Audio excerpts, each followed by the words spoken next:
विष्णु गुरुर्देवो महेश्वरा गुरुर् साक्षात् परब्रह्म तस्मै श्री गुरुवे नमः। कि आपको वो सौभाग्य मिला, आप अपने पितरों को मुक्त कराने जा रहे हैं। इससे बड़ा संसार में कोई पुण्य का कार्य नहीं। जो 4 प्रकार के ऋण बताए गए उनमें से यह एक प्रमुख ऋण है। सबसे पहला जो पितृ ऋण है, ये सबसे पहला है। तो इसके लिए आप सबको बहुत बहुत धन्यवाद, बहुत बधाई, बहुत शुभकामनाएं। इसीलिए दरबार कहता है, दरबार का नारा है रोग मुक्त भारत, शोक मुक्त भारत और ऋण मुक्त भारत। और जब ये सब हो जाएगा तो भारत बन जाएगा ज्ञान युक्त भारत।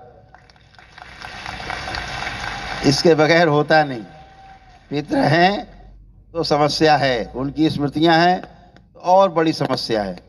तो सभी जाना आवश्यक है, शुद्धि होना आवश्यक है, पवित्रता होना आवश्यक है। और जब ये सब कर लेते हैं, सारे ऋण उतार लेते हैं, तो पवित्र से फिर आप पावन हो जाते हैं।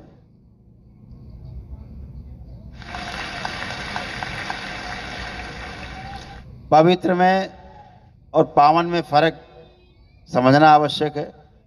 पवित्र उसे कहते हैं जो कभी भक्ति में अपवित्र हो सकता है, तो कहते हैं पवित्र हो गया। कभी अपवित्र हो सकता है, अगले दिन अपवित्र होते हैं, फिर स्नान करते हैं, बोले हम पवित्र हो गए। अगले दिन फिर अपवित्र हैं, फिर स्नान किए, बोले अब हम पवित्र हो गए।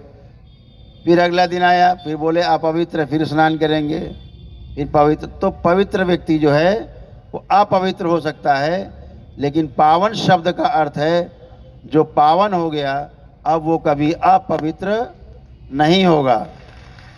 इस शब्द का अर्थ इतना ही है। दूध से आपने घी बना लिया, ये पावन हो गया, अब घी कभी दूध नहीं बनेगा। ऐसे पावन।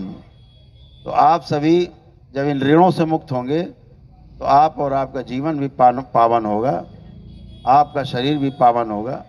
और तालमेल करके आप इन 84 लाख बंधनों के बंधन से, 84 लाख योनियों के बंधन से मुक्त हो सकेंगे और जिस लक्ष्य के लिए जन्म लिया है वो पूर्ण हो सकेगा। आप सभी बाबा माँ से प्रेम करते हैं, दरबार से जुड़ते हैं, आप स्वस्थ होते हैं, आपका परिवार स्वस्थ होता है, आगे जाना है, बढ़ना है। बाबा से दीक्षा लेते हैं हर पूर्णिमा में और अपने जीवन को आप धन्य बनाते हैं। ये अद्भुत है कि आप बाबा से, बाबा के डीएनए से परमानेंट जुड़ जाते हैं।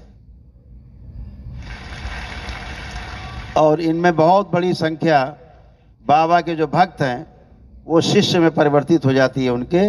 और बाबा का जो शिष्य है वो समझो परम सौभाग्यशाली है। इस धरती पर इस समय सबसे सौभाग्यशाली वो है जो बाबा का शिष्य हो गया है।